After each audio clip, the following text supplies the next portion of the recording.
मवियाचा तुम्ही दोघे एकत्र आल्यामुळे मवियाचा बळी गेला असंही होऊ शकतं ना. म्हणजे असंही त्याचा अर्थ निघू शकतो की काँग्रेस तुमच्या राज ठाकरेंबरोबर त्यांच्यामुळे आले. मवियाचा बळी गेला असं आपण मानूया. हा, परत मी सुरुवातीकडे जातो आपल्या मुलाखतीच्या.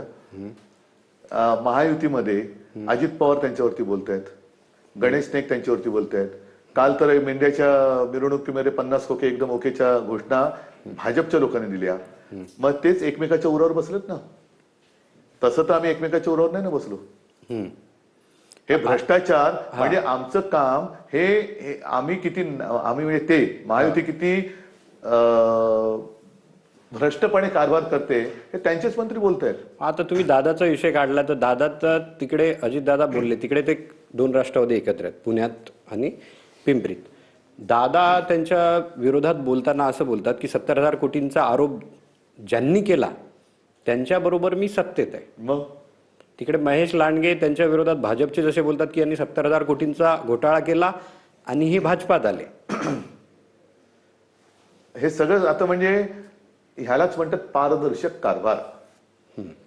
आणि सभ्य भाषेत बोलायचं तर नंगा नाच. निर्लज्जपणाने हे एकमेकाचे कपडे फाडतायत. ते आहेत एकत्रच ना महायुती. आणि महाराष्ट्रातली जनतेने ते काय निर्लज्जपणाने पाहावं असं त्यांना वाटतं. ही महाराष्ट्राची संस्कृती नाहीये.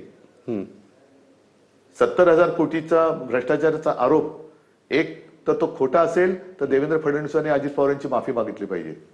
आणि तो खरा असेल तर अजित पवारांना त्यांनी चक्की पिसिंग जे बोलले होते ना, आता किसिंग नको, आता चक्की पिसिंग करायला लावा, नाहीतर अजित पवारांची माफी मागा. नाही, पण हे आरोप प्रत्यारोप का चालू आहेत त्यांच्यात?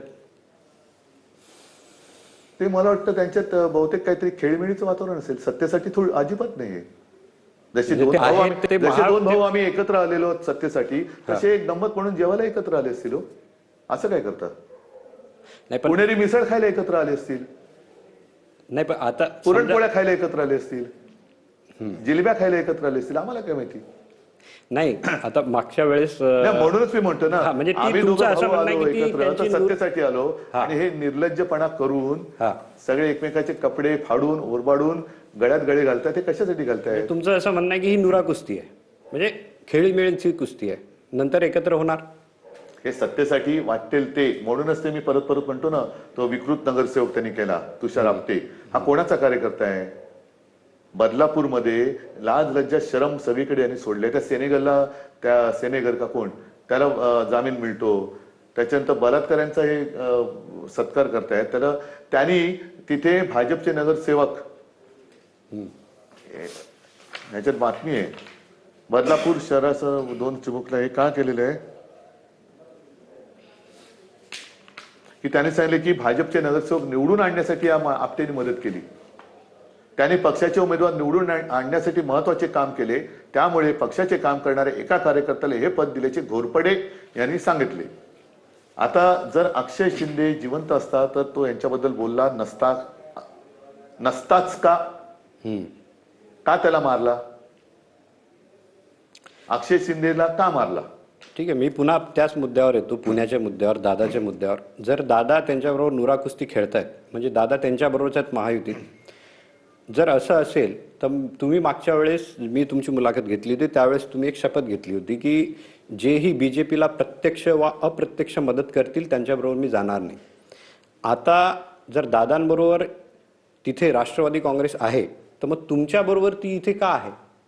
तिथं अप्रत्यक्ष, जर दादाबरोबर तिथे राष्ट्रवादी काँग्रेस आहे पुण्यात, म्हणजे राष्ट्रवादी काँग्रेस शरद पवारांची, तिची अप्रत्यक्ष मदत सरकारला बीजेपीला आहे असा त्याचा अर्थ होतो. ती तुमच्याबरोबर का आहे मुंबईत? आता दादा आणि भाजपचं लागले हे तुम्ही सांगितलं आता मला. महेश लांडगे नुरा कुस्ती आहे असंही बोलतात ना. एक मिनिट सांगतो तुम्हाला. आता ही नुरा कुस्ती आहे हे आतापर्यंत दिसतंय, पण पहिल्या प्रथम ह्या निवडणुकीत एक वेगळं पण दिसतंय. ते म्हणजे कसं की 2 पवारांचं एकत्रीकरण एका बाजूला दिसतंय आणि त्याच बाजूला दुसऱ्या बाजूला महेश लांडगे ना, काय महेश लांडगेच ते त्यांच्यावरती आरोप करतायत. बरोबर. आजपर्यंत भाजपनी अजित पवारांवरती ब्र काढला नव्हता.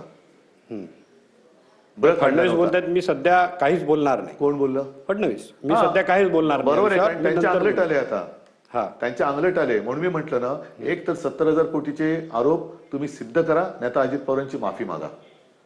आणि दुसरी गोष्ट तुम्ही जे म्हणालात त्या मुद्द्यावर मी आजही कायम आहे. भाजपला प्रत्यक्ष अप्रत्यक्ष मदत करणाऱ्यांवर मी जाऊ शकत नाही, परंतु आता एक थोडस वळण याला मिळतंय का, हा. की भाजपमधनं पहिल्या प्रथम अजित पवारांवरती थेट आरोप सुरू झालेत. अजित पवार सुद्धा त्यांच्यावरती बोललेले आहेत. बरोबर. आता हा पुढचा क्षण मोक्याचा आहे. हा. कारण अंबरनाथ मध्ये जे झालंय, अंबरनाथनी भाजपने काँग्रेस बरोबर युती केली. काँग्रेस बरोबर युती बरोबर आहे. आता ती काँग्रेस माझ्यासोबत नाहीये. बरं, अकोटमध्ये भाजपने एमआयएम बरोबर युती केली. ह्या शहासेनेनी एमआयएम बरोबर परभणीमध्ये युती केली. त्याच्यामुळे हे सगळे जे चालले ना, हे थोडंसं तुम्ही लांबून बघताय, लांबून वेट अँड वॉच थोडंसं वेट अँड वॉच करायला पाहिजे, की नेमकं आता कळत नाहीये कोण कोणावर चाललंय.